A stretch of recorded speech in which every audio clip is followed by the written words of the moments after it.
America ਵਿੱਚ ਸਿੱਖ ਆਗੂ ਗੁਰਪਤਵੰਤ ਸਿੰਘ ਪੰਨੂ ਦੇ ਕਤਲ ਦੀ ਨਾਕਾਮ ਸਾਜ਼ਿਸ਼ ਵਿੱਚ ਸ਼ਾਮਿਲ ਹੋਣ ਦੇ ਮਾਮਲੇ ਵਿੱਚ ਅਮਰੀਕਾ ਦੇ ਫੈਡਰਲ ਪ੍ਰੋਸੀਕਿਊਟਰਾਂ ਨੇ ਬੁੱਧਵਾਰ ਨੂੰ ਇੱਕ ਭਾਰਤੀ ਨਾਗਰਿਕ ਤੇ ਦੋਸ਼ ਤੈਅ ਕੀਤੇ ਹਨ।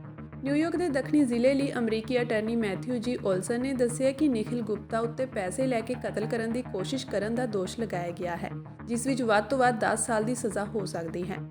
ਅਮਰੀਕੀ ਅਧਿਕਾਰੀਆਂ ਨੇ ਕਿਹਾ ਕਿ ਗੁਪਤਾ ਨਿਊਯਾਰਕ ਸ਼ਹਿਰ ਵਿੱਚ ਰਹਿ ਰਹੇ ਸਿੱਖ ਆਗੂ ਨੂੰ ਮਾਰਨ ਲਈ ਇੱਕ ਕਾਤਲ ਨੂੰ $1 ਲੱਖ ਦੇਣ ਲਈ ਸਹਿਮਤ ਹੋ ਗਏ ਸੀ। ਦੋਸ਼ਾਂ ਅਨੁਸਾਰ 9 ਜੂਨ 2023 ਨੂੰ ਗੁਪਤਾ ਨੇ ਕਤਲ ਲਈ ਅਗਾਊਂ ਭੁਗਤਾਨ ਵਜੋਂ ਇੱਕ ਸਹਿਯੋਗੀ ਨੂੰ ਨਿਊਯਾਰਕ ਦੇ ਮੈਨਹਟਨ ਵਿੱਚ ਯੂਸੀ ਨੂੰ $15,000 ਅਮਰੀਕੀ ਨਗਦ ਦੇਣ ਦਾ ਪ੍ਰਬੰਧ ਕੀਤਾ।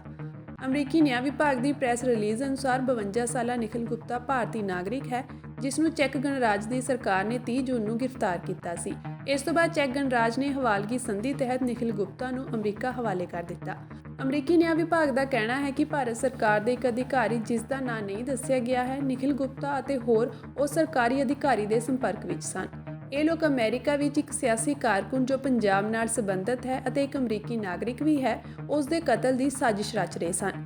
ਅਮਰੀਕੀ ਦਸਤਾਵੇਜ਼ ਮੁਤਾਬਕ ਨਿਖਿਲ ਗੁਪਤਾ ਨੂੰ ਮਈ 2023 ਵਿੱਚ ਹੀ ਇੱਕ ਸਰਕਾਰੀ ਅਧਿਕਾਰੀ ਨੇ ਇਸ ਸਾਜ਼ਿਸ਼ ਵਿੱਚ ਸ਼ਾਮਿਲ ਕੀਤਾ ਸੀ।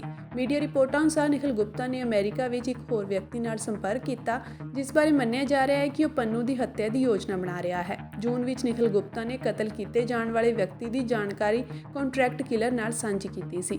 ਨਿਆਂ ਵਿਭਾਗ ਦੇ ਦਸਤਾਵੇਜ਼ਾਂ ਵਿੱਚ ਭਾਈ ਹਰਦੀਪ ਸਿੰਘ ਨਿੱਜਰ ਦਾ ਨਾਂ ਵੀ ਦਰਜ ਹੈ, ਜਿਸ ਦੀ ਕੈਨੇਡਾ ਵਿੱਚ ਜੂਨ ਵਿੱਚ ਗੋਲੀਆਂ ਮਾਰ ਕੇ ਹੱਤਿਆ ਕਰ ਦਿੱਤੀ ਗਈ ਸੀ। ਦਸਤਾਵੇਜ਼ਾਂ ਅਨੁਸਾਰ ਨਿਖਿਲ ਗੁਪਤਾ ਨੇ ਕਤਲ ਕਰਨ ਵਾਲੇ ਵਿਅਕਤੀ ਨੂੰ ਦੱਸਿਆ ਸੀ ਕਿ ਨਿੱਜਰ ਵੀ ਉਸ ਦਾ ਨਿਸ਼ਾਨਾ ਸੀ ਅਤੇ ਕਈ ਹੋਰ ਵੀ ਉਸ ਦੇ ਨਿਸ਼ਾਨੇ ਤੇ ਸਨ।